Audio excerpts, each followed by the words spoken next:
The 1,000-year asset, how your story outlives adverts, outlasts algorithms, and outsells features.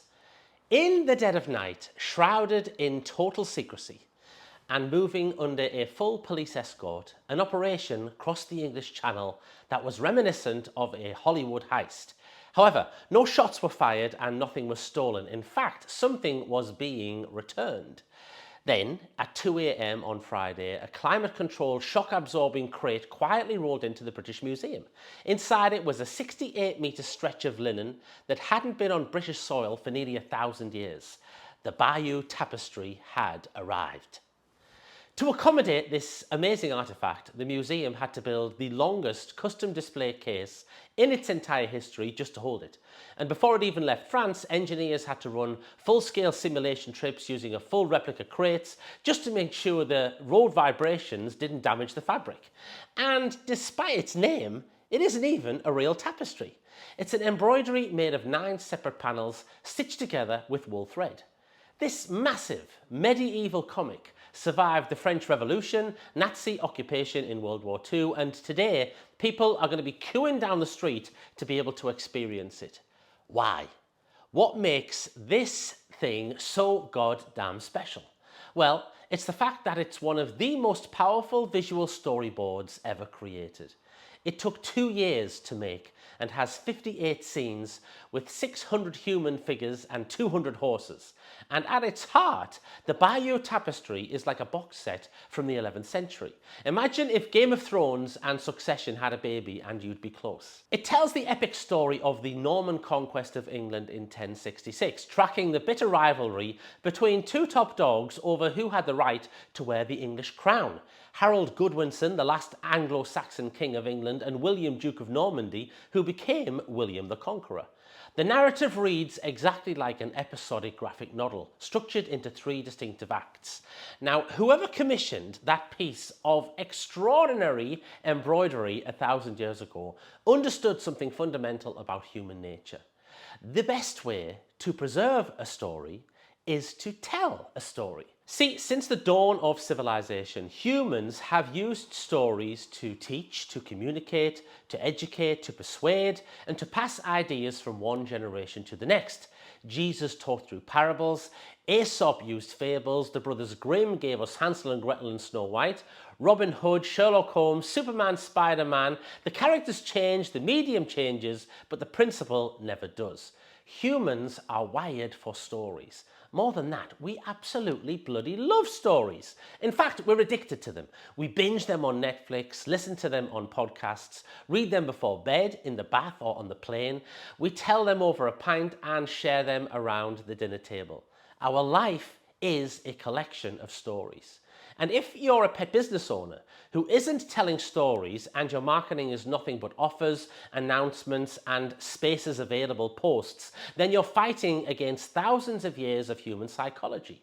And you're making your marketing far harder than it needs to be. This is exactly where most pet business owners completely screw up. They think their marketing needs to list facts and features. They write website copy that says, we have a 5-acre yard, 20 years of experience, and a modern booking app, and we hold certificates from a bunch of organizations that you've never heard of. Sorry, dude, nobody cares about any of that shit. That's like trying to sell a Michelin-starred meal by handing someone a list of ingredients. Your prospects don't just want to know what you sell, they want to know why you do it, how you got here, and what your journey looked like. Let me give you a real-world example of how this plays out in high-ticket environments. Now, I've been lucky enough to enjoy a few Michelin-starred meals, and perhaps unsurprisingly, the one I had at the Grand Floridian in Disney World really nailed the storytelling element. The menu, which was a list of fancy ingredients, was brought to life when the head chef came out in between each course and he added story and provenance to the expertise. Here's an example from just one briefing. They're pouring the Chateau Esclans. This is a rosé. It's from the Provence region, the nice southern part of France. Beautiful, sunny out there. You get that Mediterranean breeze rolling in. You're going to get some nice aromas of some red berries in there. South of France. It's got a really nice dry finish, but not Similar very to that. smooth at the end, though. So it'll pair up very nicely with this. So Please enjoy. Now, would I have enjoyed the wine without the explanation? Absolutely. But that 2-minute story elevated the whole experience, and somehow that made the wine taste even better. And that's exactly what your marketing should be doing too. Right now, this matters more than it ever has in human history. See, right now we are currently living through the AI Slop-ocalypse. Every single day, the internet gets flooded with millions of generic, soulless paragraphs written by Claude, ChatGPT, or Gemini. Everyone is using the same robotic tools to say the same cookie-cutter, boring stuff. It might read correctly with a neat structure and perfect punctuation, but it has no pulse, no personality, and certainly no passion. The internet is drowning in large language model copywriter crap. And do you want to know the only way to stand out from that ocean of digital garbage? It's by telling your authentic, unfiltered, warts and all story. Yes, AI can mimic your style, kind of. It can write killer headlines, it can optimize SEO, but AI cannot live your life and share how you felt and how those experiences shaped why you do things the way you do them in your business. It doesn't have 20 years of human memories. It wasn't there when a client hugged you because you changed their dog's life. It didn't feel the pit in your stomach when you almost went bankrupt. It didn't cry when you got the keys to your first facility. Those moments belong exclusively and only to you. And because they belong to you, they are completely impossible to commoditize. The problem is too many business owners keep their best stories locked away in their own heads, or they save them for chats over coffee with their team.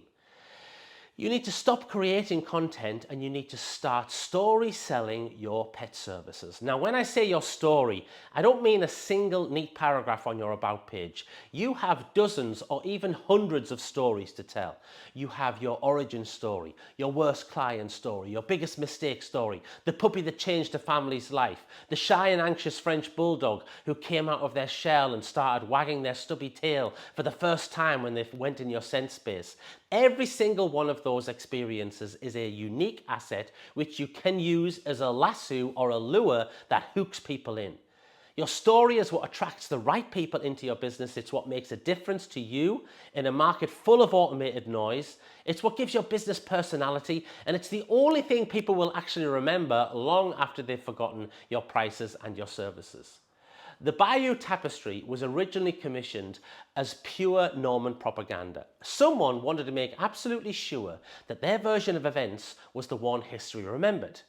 And history is littered with battles that changed nations, yet very few of those have a 70-meter illustrated story that still captivates people almost 1,000 years later. By telling the story, they turned a turning point in history into a 1,000-year asset. Lots of businesses do remarkable things. You do remarkable things, yet very few businesses bother to tell the story, which is why people remember the ones that do. Think about it this way. If the Battle of Hastings happened today, Bishop Odo wouldn't have stopped at embroidery. There would be a Bayeux Tapestry podcast. There'd be live tweets from the field, a YouTube documentary series, a Substack breaking down the strategy, and short-form TikToks of people's limbs being severed. Every medium available would be used to hammer home the same core story, repackaged, repurposed, and retold in 100 different ways. So look at your own business today. Are you actively telling your story across different media in different formats over and over again? Or are you leaving the market to guess who you are? Remember, we might look after dogs, but we are in the people business. And people buy people. They don't build relationships with your logo, a fancy new website, or a perfectly polished AI-generated bit of content. They build relationships with people, and people connect through stories. So start telling yours.